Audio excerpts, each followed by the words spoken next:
Welcome to the fourth season of Heard, Afros and Audio interview series.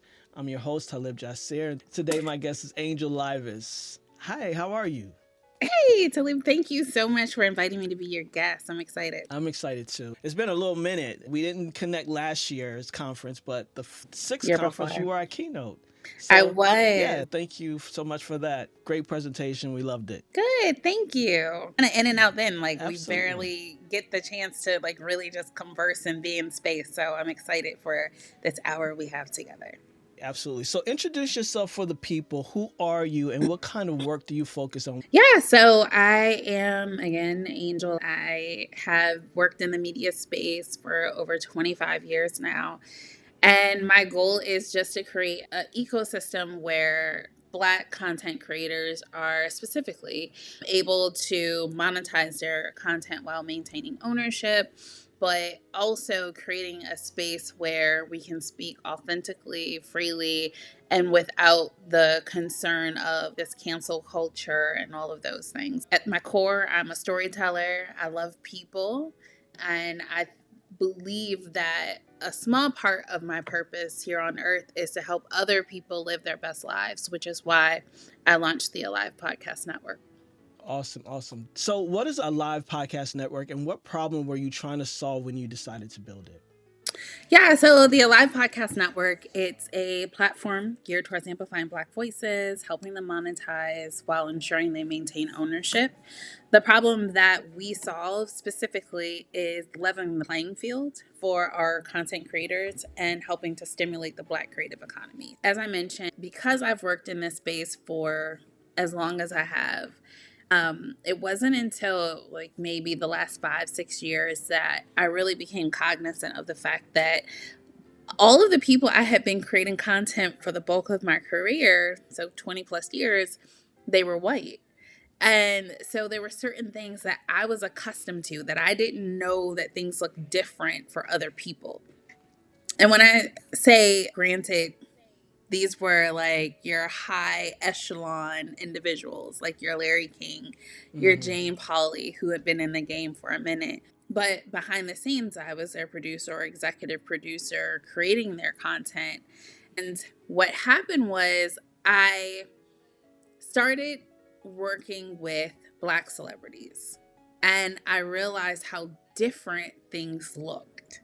I realized that the playing field, it was just different, whether it was the money that they were generating, the amplification, definitely the ownership. And so when one of the shows that I had created got canceled, and I saw the trickle down effect into the community by how much it actually really impacted our people and other minority cultures, I was like, okay, why is this happening? And that's what kind of raised the question like, why is it so distinctly different? And because I knew better, because I had really been immersed in what it looked like on the other side, I wanted to create a space where we had an equal playing field to have the same opportunities to garner success. Got you. That's a great story, and I really appreciate your awareness of it inside of the work that you were doing and the work that you continue to do. It begs the question, why? Well, let's talk about it for a Yeah. second. I know when we first started Afros and Audio, that was something that was really important for us as well, in that, all right, this is a newer industry. It's not television or radio that's already got the doors and the bolts on it and, all of that to get into it. This is a newer industry where we are actively shaping it. It's being shaped, we're Morphed, yeah. evolving it as we go. And so, how can one industry that's in media, that's being newly built, begin to benefit the content creators that the podcast industry doesn't even exist without podcasts? So, without us across the board, this industry doesn't even exist. So, how do we get out of it what we want? And one of the things that came up in the 2019 conference, the first conference, was recognizing that one of the conglomerates was building their podcast branch out and creating the networks and bringing in the talent. and they were looking around as the black person in the room and like, well, y'all not even considering Mm-hmm. diversity Yeah. in this space. So it's been since the inception of podcasting. Oh, yeah. We know why. We don't have to really get into why. But what have you discovered always goes a little bit further in systems that we're unaware of. You're working inside of it. And Yeah. you are looking at celebrities who are white, you're looking at celebrities who are black. And when you're sitting at a table and you're asking why, what comes up there? You want to know what they said when I asked why? Okay. Absolutely. I got, oh, we're just shifting direction. Point blank, period. Like, literally, like, was no real explanation. And in corporate, they have the clause of, we can let you go for any reason, or they didn't feel like they had to give an explanation. My internal observation, what I saw was there were several black hosted shows, regardless of how well they were doing, that got canceled at the same time. On a deeper level, now this is just Angel's observations. Like, this is not a live podcast network. This is not any other company that I have represented in the past. My observation is a lot of it also has to do with us as a people. A lot of times we are last to jump on board when it comes to new technologies. We may be the first with developing cultural things and telling stories and all of the kind of like front and center outward appearances. But I think that there is a lag that has been consistently shown throughout history where we the last to the party. And when I say that from the perspective of technology, and when I say tech in the podcasting space, I mean it's technology. You have to know how to access it. You have to know how do you engage with it. Like, these are all things that I can say in 2019, 2020 was not a real thing for a lot of Black individuals.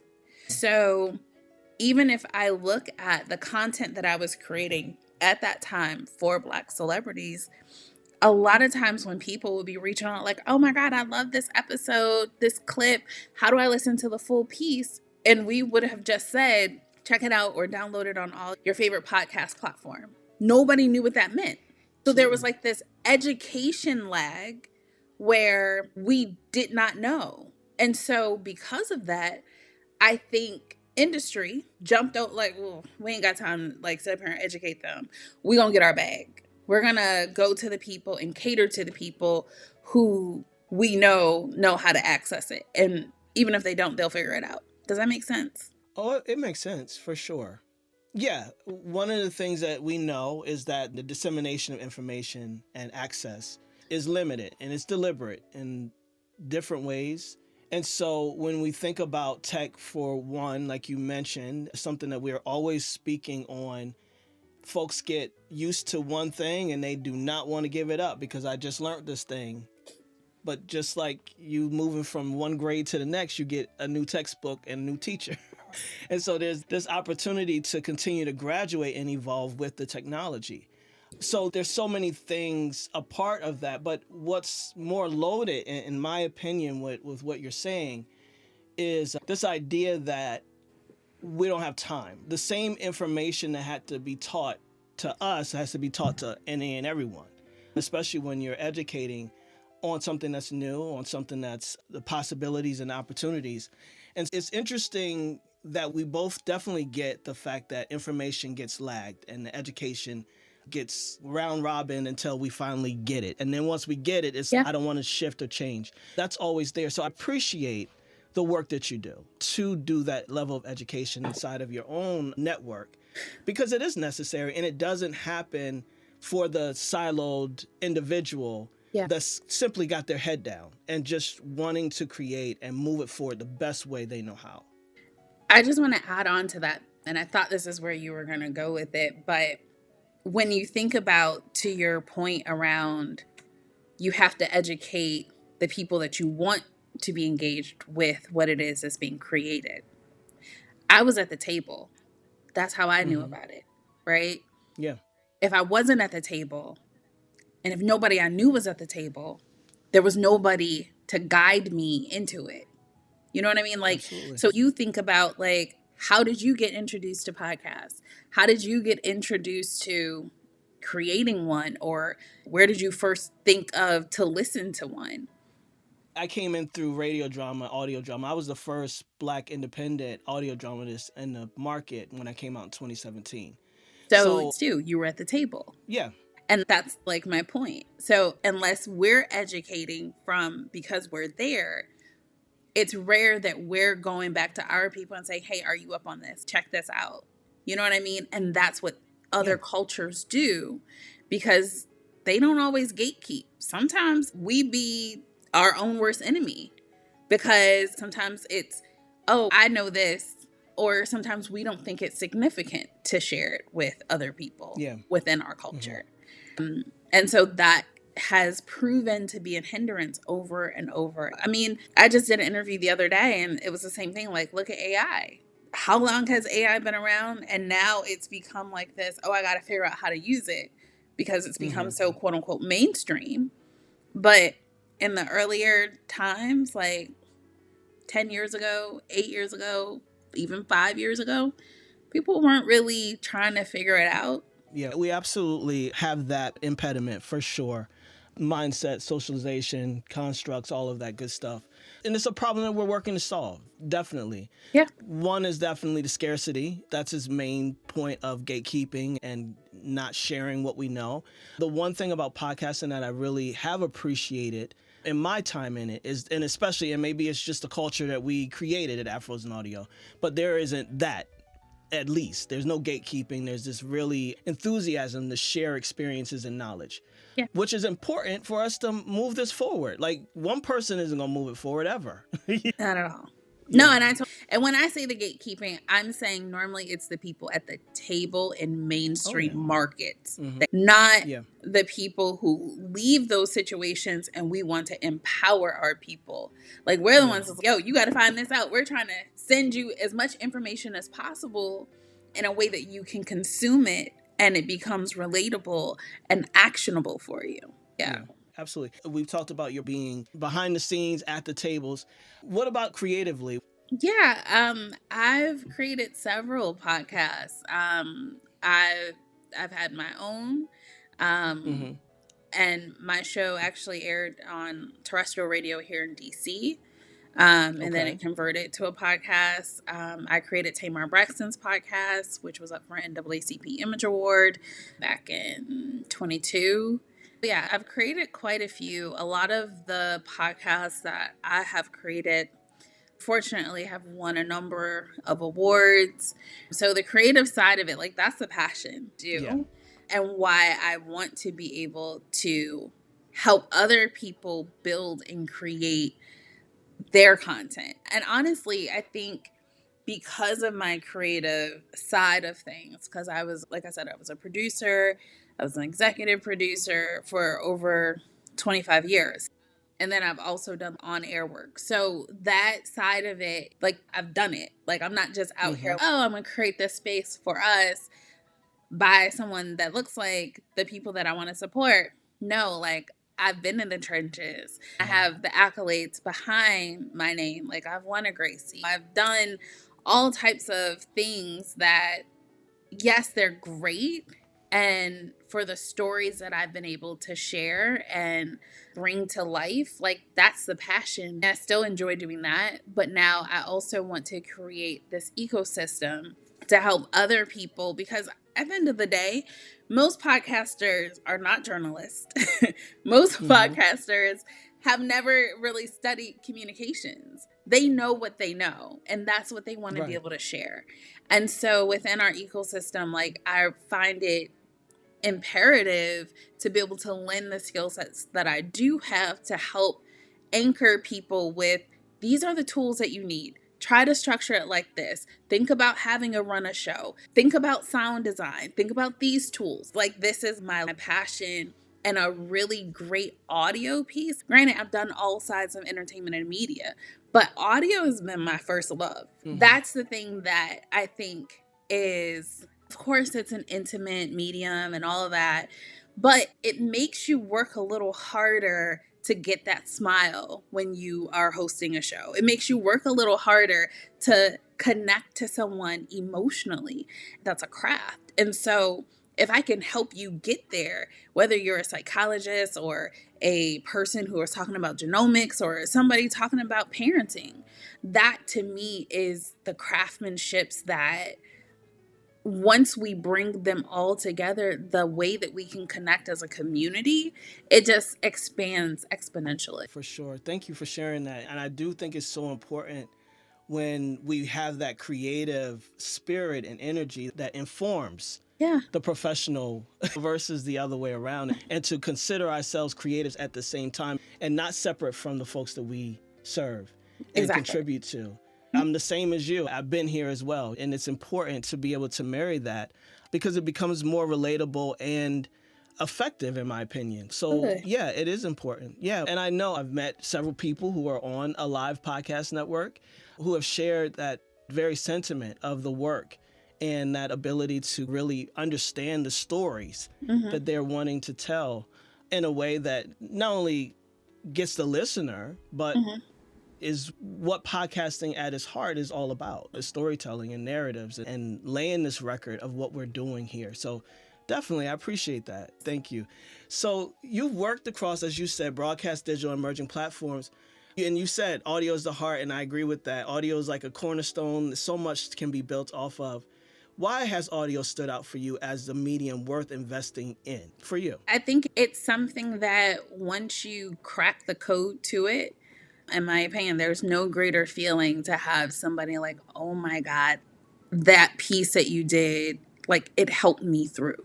Or even like sad moments where when the show that I had worked on got canceled, and it was a mental health show, knowing that it was so impactful in someone's life that they're literally asking, what am I going to do because you were my accountability partner? That is impactful.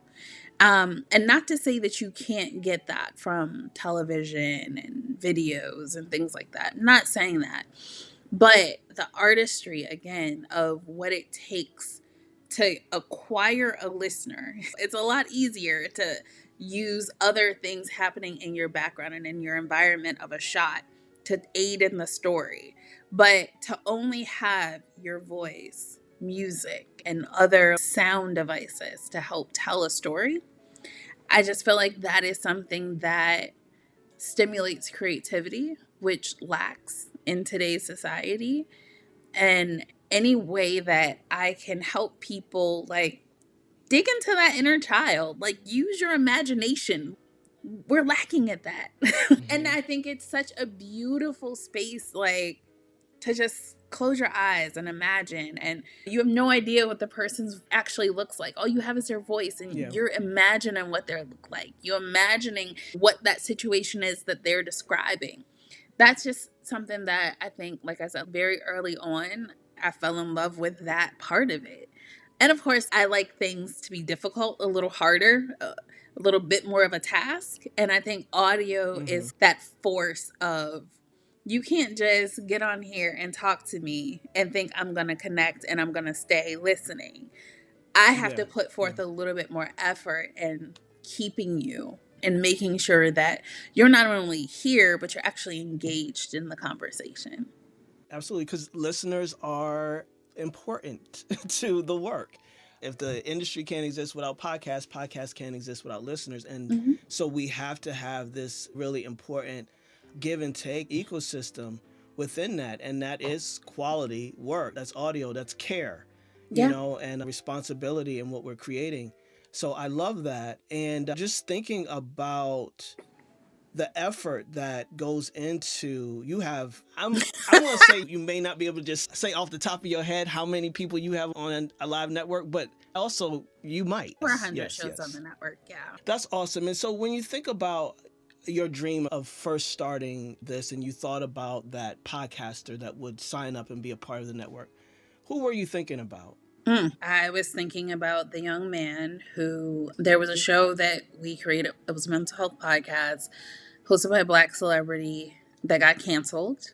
And it was a Hispanic man who wrote in And he had expressed that he was diagnosed with anxiety and depression around the time that show had launched. And this is during COVID. He said he couldn't afford therapy. So that show became his weekly accountability partner. And he was like, so what am I going to do? Where am I going to go to get help? And I thought about him when creating the Alive Podcast Network. He was the listener that I thought about. From the creator side, I thought about me as a little girl. I think a lot of times we have these dreams of what we want for our lives. I've been blessed to be able to do the things that I wanted to. However, I think there are a lot of people who are very talented and they never got into the right room, connected with the right person who could be their bridge to making that dream a reality. And as a child, I didn't know which way my life was going to take me. However, had I seen someone doing what I wanted to do in an entirely cultural ecosystem with people who all look the same, then I'd be like, that's where I want to go. And so that's what I wanted to create for people who may not have the opportunity to be on a Fox or be on a major network, but they still had something worth sharing. And I remember in college, one of my professors, her name is Peggy Lewis, she would always say, one of the most powerful things as a journalist that you can do is give a voice to those who feel like they are voiceless. And that is one of the things that Alive is doing. It's creating a space for people who have a message, know that there's something powerful behind what it is that they want to share. They just don't know how to get it out. They may not know the platform to distribute. They may not know how they can potentially monetize the opportunity. So being able to have all of those things in one cohesive space to help people say, okay, here you go. You can do it. And you don't have to do it alone. Those are the people that I had in mind. Absolutely. And we talk about this work that you're doing, knowing that regardless if they're the novice that coming in and or at their A game, and more people know their name than not, how we all deserve community, how we all need community and support. And there's simply things that we don't know. You can have the greatest creative audio and idea, but if you don't know how to get it out there, if you don't know how to put it together, if you don't know how to market it, then that in lies a Hinders you. problem, right? Yeah. It creates the bottleneck, it limits the opportunities and the possibilities. And that's why Alive is necessary and more like it, because it's a necessity for growth and possibility. Yeah. Thank For you. sure. And you talk about ownership in that. And since it's so central to how you talk about Alive, why was that non-negotiable for you when shaping the network? I understand you sitting at the table and you seeing ownership just, oh, I thought I owned that. Damn. It's gone now. I don't have it no more. And thinking of this question as a teachable moment in a way. I feel like there's so many people who aspire to be this Hollywood celebrity and they think that it's just going to make life so much better. I know so many people who are in that space and that's not their reality. Yeah, it's not their reality. And I think that there are some who love it, they live it, and they own that this is where they are. However, if you think about the various stories that have made it to mainstream, right? Monique used to talk about how it was unequal pay. There was Terrence Howard, Hustlin' Foot. Like a couple years ago, it came out that he didn't have any of the rights to the music that came out, to a bunch of stuff. And he only got paid, I would say, not even $30,000 for the film. I don't remember the exact amount, but it was very nominal amount that he made from it. And it was because the industry, when they did his contract, they put it in the character's name, not his name. There are so many things where people think they have ownership of something in the entertainment space. I won't go all into all the things, but They think they own it, and then come to find out it's time for them to part ways. And the networks are like, no, baby, this stays here. You can go. If you want to go, bye. Right. But this is ours. And so, because I've seen it firsthand sitting at the table, like, I've seen it, that was one of the things that I wanted to make sure we were cognizant of and very intentional around making sure that our creatives understood you own this. There's ownership. And I think there's some people who take it for granted. They look at the opportunity and they're like, oh, I don't care about the ownership. Like, I'm going to be seen here, or I'm going to appear in movie theaters, or millions of people are going to see me and I'm going to live my life dream. And so the ownership becomes less of a priority, and the visibility becomes your everything. Your visibility isn't tied to the dollar amount that hits your bank account. It's what's in that contract. It's who owns what. And again, that goes back to the educational part of it and just having good people to be able to guide you. That was so important to me because I grew up in a household where both my parents were entrepreneurs. That's all I know, right? That's what I know. And I realized one day I was talking to my kids and we were talking about business stuff. And they said, well, so and so's parent isn't in business. And then somebody else told me, they're like, well, you do realize how you grew up isn't normal for a lot of people. Yeah. So what I deem as like, oh, you got to own this. Like, you can't be doing, like, that's not everybody's reality because that wasn't ingrained in them. That wasn't their environment. And so when I'm having these conversations with my kids around certain things and they're enlightening me of, those are the conversations that my friends are having with their parents, Ma. It's, oh, okay. Our experiences are not everyone else's experiences. And being sensitive to meet people where they are, and not to say that my experience is any better than anybody else's, because there are certain things that Angel doesn't know because those weren't my experiences, right? But being sensitive and giving grace to people, but then also providing processes to help them get in alignment with, if you want to own things, here's some different things that you can do. Yeah. And that's a unique value proposition. We had to say all the time, every opportunity is an opportunity. Please understand that, right? There's these conglomerates who have things in their contracts that say, if perchance I do this again, the same exact thing that you have done, it is what it is, know, and you just sign it. You just moving on with your life, learning the words that you need to look for in your contract if you don't look for anything else, right? And on all of these things. And back to your point about this not being particularly a medium where people are trained. They have the understanding, right, of what to do and what not to do. It's podcasting. It's the Wild Wild West, right? And so people come in and just say, oh, okay, you want me? All right. No one's wanted me all my life. I've never put anything out creatively like this. Sure. And that's the education piece. That's the point of Afros and Audio. That's the point of the summit that you did in 2025. This constant bringing in the information that you might have missed because your head was down. Yeah. It's so important that we do that. I just want to take a moment to say how important it is for a network owner that prioritizes things like keeping your masters. We just see Salt and Pepper, the case was thrown out just this week over master ownership. And damn, this has probably been a long fight. But that was when you couldn't make music without the record label. Yeah. That's not our lives anymore. And so if that's not our lives anymore, then how do we have the mindset of the ownership offhand? Because there is no middleman, truly, unless we make a middleman a part of the scenario. Yeah. No, absolutely. We do a lot of this simply not knowing, and that's why it's so important to have these conversations. People truly just don't know. And I always say that it's okay not to know. It's not okay not to ever find out. So that's why we have these conversations. Yeah. When you look at the creators in your network, how do you personally measure whether what you're building is actually working for them?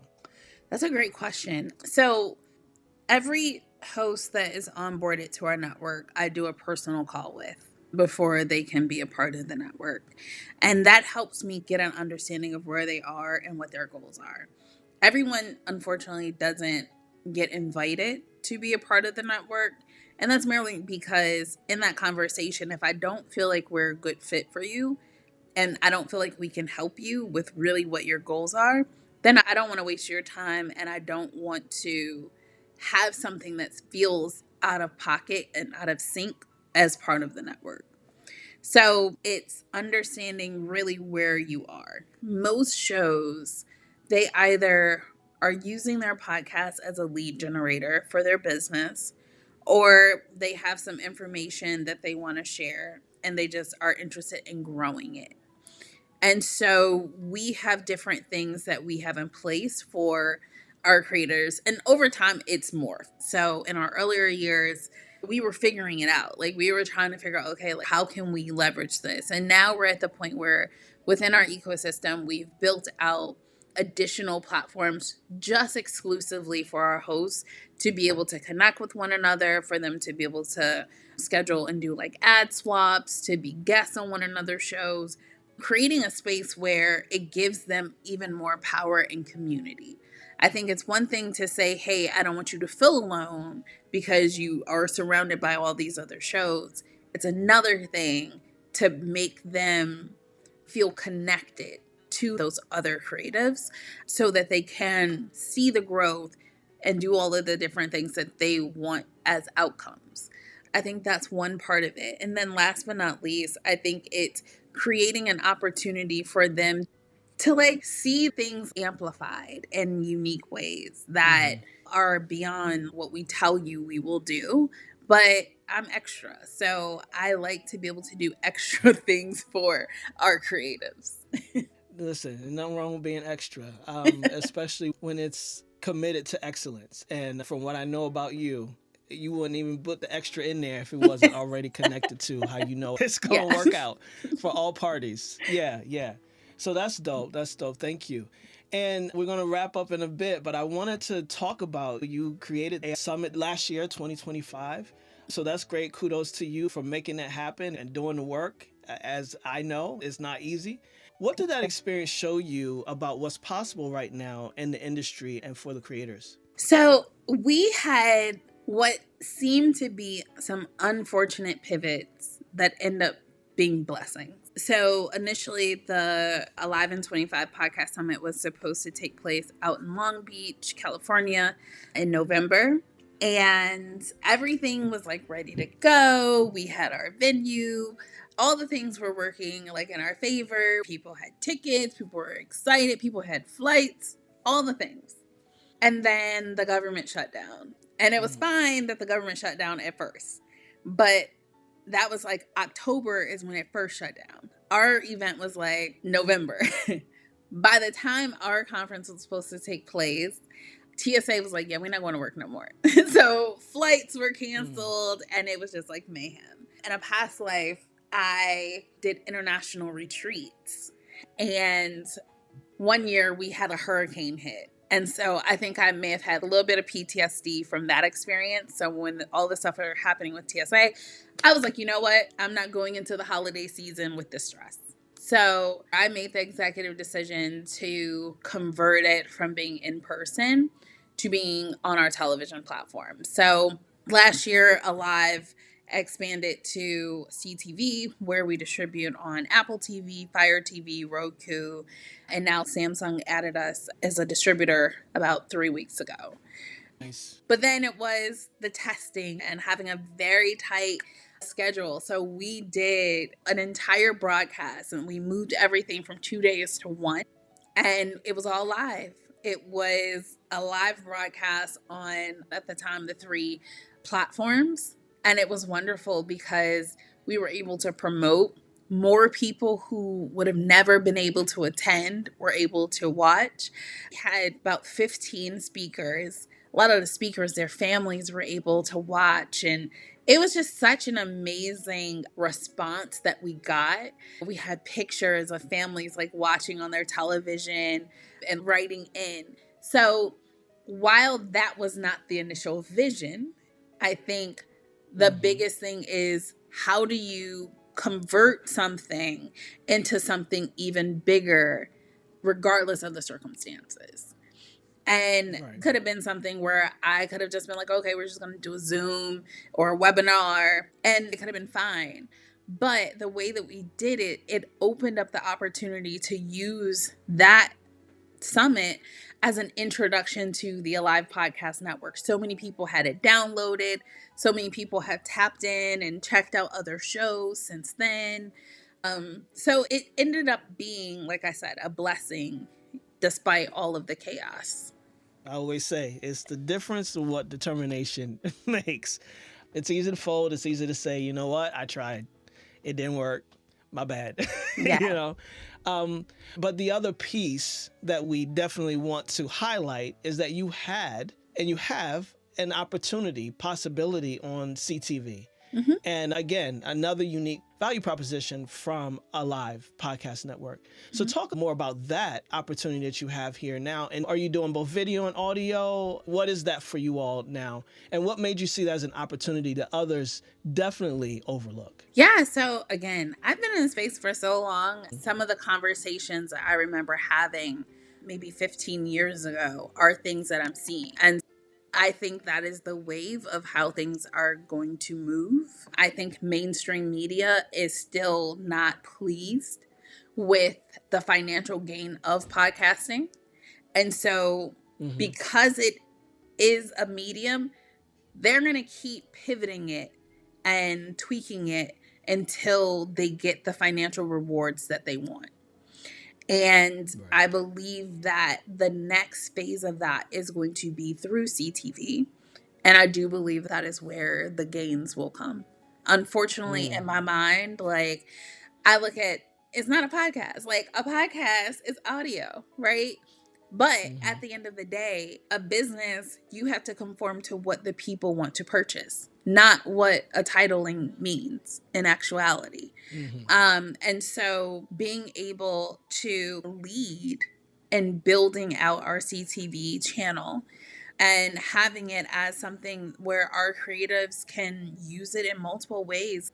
The example of the summit is prime example. If there's an event and maybe we're live streaming it, we've done that with some community events. It just lends us the opportunity to test a lot of different things before other people make it to the party. Absolutely. And I really want and hope for this episode to encourage other networks to really think beyond. I think that's where we're both at, where it's like innovation is very possible in this medium because, again, we're still evolving it. It's going to be the diverse and indie creator who blows this whole medium out the water. It's already happening, but it's going to continue to happen the more leadership like you have happens in the infrastructure and in the safety nets and really pushing that limit to, oh, you thought this was all that can be done? Watch this. Let me show you this part. It is very important. And I want to say thank you so much for being the person that you are that has these dreams and then you say, let's go ahead and execute it versus just dreaming about it. Yeah. It's important. You become possibility for so many. And so that's a great thing. And I appreciate you for that. Thank you. And I just want to add, like, to your point around you think it'll be like these diverse voices that blow it out of the water. Like, I wholeheartedly agree. I think the one thing that I would urge of us in the diverse space is that we come together. Like, I think that instead of us all being in these silos and building our own and being like, oh, okay, I'm gonna do it this way and I'm gonna do this. I would love to see a collective that comes together and we figure out how to build something even more sustainable and have it grow 10 times faster than we can do independently. We have to get out of our own way. And I think when we come together and say, okay, this is what we're going to do. Like I mentioned, next month is our 4-year anniversary. And so we have some major things that we're going to be doing and some new styles that we're going to be doing for our road to our 5-year celebration. which all of this year is going to be leading to that. But one of the things that I would love to be able to partner with you guys on is we're going to do like a report on Blacks in podcasting. And we've already started the initiative and we've talked to amazing people. But I want that to come out of a Black network or a Black ecosystem where we're the ones that are on the ground, and to be able to tell that narrative from inside, not someone externally looking in and being like, oh, this is what the Blacks in podcasting space, this is what we're seeing. So Yeah, and understanding how necessary that is. We haven't seen a Black listener report out of like Edison and those folks since and we had a conversation around it with Edison, trying to amplify it. Not a lot of people show up for that. Again, understanding education, we have to know what's going on in this industry, but also how quickly when we are waiting for someone else to do something for us, where's that? Where to go? Right. Which is why I like to take the lead, and we have a great amount of shows. We have amazing collaborative partners in this space. So yeah, like the one thing about me, like I'm not sitting back and waiting for nobody. No, Either there's we no gonna reason tap for it. in together, or it's gonna get done still. There it is. That's for sure. And sitting at tables, I've had to have those conversations even with different conglomerates that reach out and want to have a whole sit down about, we wanted to do this, but I don't know if we can do it. And I'm like, you know what? Whether you do or you don't, it's going to happen. So either you do it or you don't, we still going to do it. Yeah. Like, it's up to you. And we've had those conversations that are just like, you know what? Don't worry about it. Yeah. Either be a part of the narrative, point blank period. Yeah, and that's the point of us anyway, is that we're going to sit in existing tables and take up that space. But while we're simultaneously like building and creating and developing our own tables and our own verticals. And we have it. And that's the thing about both of our work, understanding that we actually have all of the things that we need.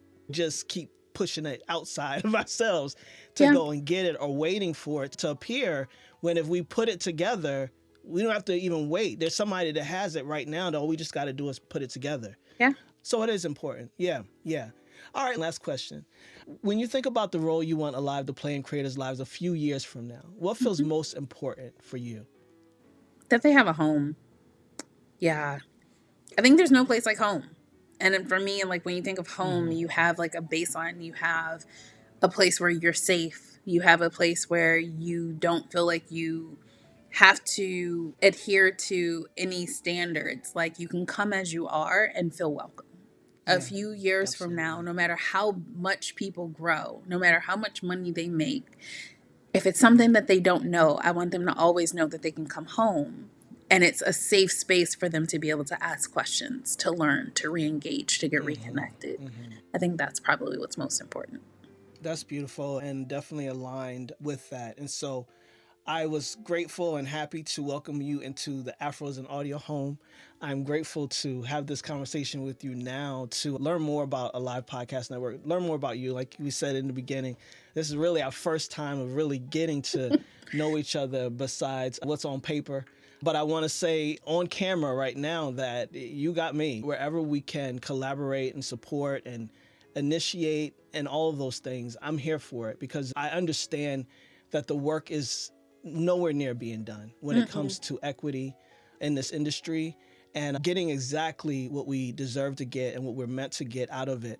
Again, we don't understand the power that we actually have. And that's the point and purpose of it all, is to really convince us that we're actually much more powerful than we've been made to believe that we are, even inside of this industry. Absolutely. Thank you for the kind words. I thank you for making time and space for us to share and to have this conversation. And yeah, any way that Alive Podcast Network can be of assistance with what Afro and Audios is building, let us know. Absolutely. Like we have some great announcements that are going to be coming out over the next few weeks. Would love for you guys to be able to share it with your ecosystem as well. We'll definitely do that. So before we let you go, speaking of that, if there's anything you want to shout out in this moment, you feel free to do that. And also tell people where they can get to Alive Podcast Network, the CTV, as well as social media. Yeah, so you can download the Alive Podcast Network app in your preferred app store. Just go to Alive Podcast Network from the Play Store or your app store. And same thing on your smart TVs. You can download Alive Podcast Network on your Fire TV, Roku, or Samsung TVs. So I would love to have you guys checking out our content. We have over 100 shows on our audio side. We're building the video television side, but still some really great programming there that you can tune into each and every week. Awesome. It's been a pleasure, Angels. Thank you so much for your time. I appreciate it. Of course. Thank you, sir.